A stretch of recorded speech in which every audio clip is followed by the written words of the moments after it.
আমার মতো তোমাদেরও হয়তো একই রকম শাড়ি এরকম দুটো কিংবা তার থেকে বেশিও আছে। দেখতে আমাকে খুব হাসি খুশি লাগলেও দিনটাতে আমার মনটা ছিল ভীষণভাবে খারাপ। বাড়িতে ছিল চুলদাড়িওয়ালা আমার বান্ধবীটি, তো ভাবলাম যাই দুজনে মিলে একটু ম্যাচিং ম্যাচিং ড্রেস পরে যাই, সামনে কোথাও ঘুরে আসি। তো ও পরে নিয়েছিল একটা লাল রঙের পাঞ্জাবি, আমি পরেছিলাম লাল রঙের একটা শাড়ি। আর আমার অর্নামেন্টসগুলো পরাতে সাহায্য করছিল আমাকে ভীষণভাবে আমার বর। আমার মতন অনেকেই হয়তো একমত হবে আমার সাথে।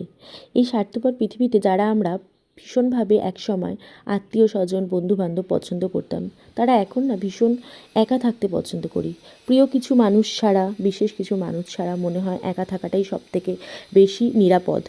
সোশ্যাল মিডিয়ার দরুন আমি সবসময় হাসি খুশি মজা ভালো থাকার ভিডিওই সবসময় আপলোড করে থাকি, কিন্তু কিছু কিছু সময় না মনটা আমারও ভীষণ খারাপ হয়। ঠিক সেই সময় মনে পড়ে কত মানুষকে, কত আপনজনকে কত কথা বলা হলো না। এই যেরকম বাবাকে বলা হলো না যে বাবাকে কতটা ভালোবাসি, মাকে জানানো হলো না মার প্রতি কতটা রাগ অভিমান জমে আছে।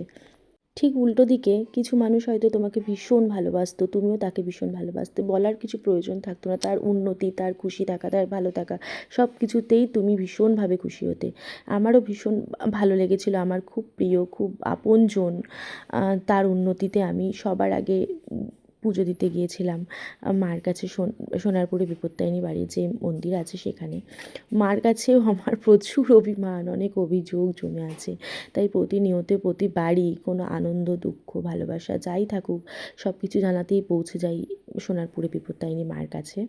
আর আমার মনে হয় মা যেন আমার কথাটা ভীষণ মন দিয়ে শোনে। এই যে দেখছো মানুষটা আমার দীপটা জ্বালিয়ে দিচ্ছে, ঠিক সেরকমই কিন্তু আমার যেই ভালো থাকা মন্দ থাকা খারাপ থাকা সেটা কিন্তু খুব সুন্দরভাবে বুঝতে পারে আমার বর। আমরা দুজনেই কিন্তু ভীষণভাবে মন থেকে খুব শক্ত, কারণ আমরা দুজনেই খুব দুঃখী। মনটা খুব খারাপ ছিল, তবু কিন্তু কেউ কাউকে বোঝাতে চাইছিলাম না যে আমরা খারাপ আছি। দুজনেই প্রতিনিয়ত দুজনকে এনকারেজ করছিলাম, আনন্দ করার চেষ্টা করছিলাম ভালো থাকার। কিন্তু একটা কথা বলে রাখি, এতটা খারাপ থাকার মধ্যেও কিন্তু রয়েছে ভীষণভাবে ভালো থাকার একটা আনন্দ। কারণ আমি যার জন্য পুজো দিতে গিয়েছিলাম সে কিন্তু ভীষণ ভালো রেজাল্ট করেছিল। আমি শুধু একা না, আমার বড়ও আমাকে সঙ্গ